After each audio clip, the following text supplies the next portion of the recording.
কষ্টগুলোকে আকাশ ছুতে দাও।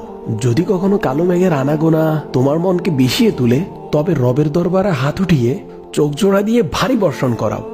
দেখবে কালো মেঘ কেটে গেছে, আর সে মেঘ ভেদ করে ভরসার সূর্য তোমার পৃথিবীকে আলোকিত করেছে।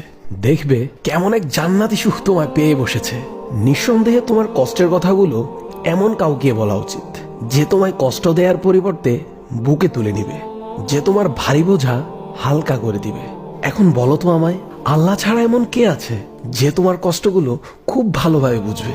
ওয়াল্লাহি, আল্লাহ ছাড়া আমাদের কষ্ট বুঝার কেউ নেই, সাহায্য করারও কেউ নেই। সবাই যা পারে তা হলো খুব করে কষ্ট দিতে, আর অনেক বেশি পরিমাণে যন্ত্রণা দিতে। আর আমাদের মহান রব আল্লাহ কেবল আমাদের তার রহমতের নীড়েই ডাকেন। আল্লাহ আমাদের সকলকে তার রহমতের নীড়ে আশ্রয় গ্রহণ করার তৌফিক দান করুন, আমিন। ভিডিওটি ভালো লাগলে বেশি বেশি শেয়ার অ্যান্ড কপি লিঙ্ক করে দিবেন। আর আপনার যদি মনে হয় আপনার কোনো পরিচিত ব্যক্তির কথাগুলো শোনা উচিত, তাহলে তাকে কমেন্ট বক্সে অবশ্যই মেনশন দিয়ে যাবেন। ওকে, ফি আমানিল্লাহ। আবারও আমাদের একতরফা কথা হবে নতুন কোনো ভিডিওতে। ভালো থাকবেন। আসসালামু আলাইকুম ওয়া রাহমাতুল্লাহ।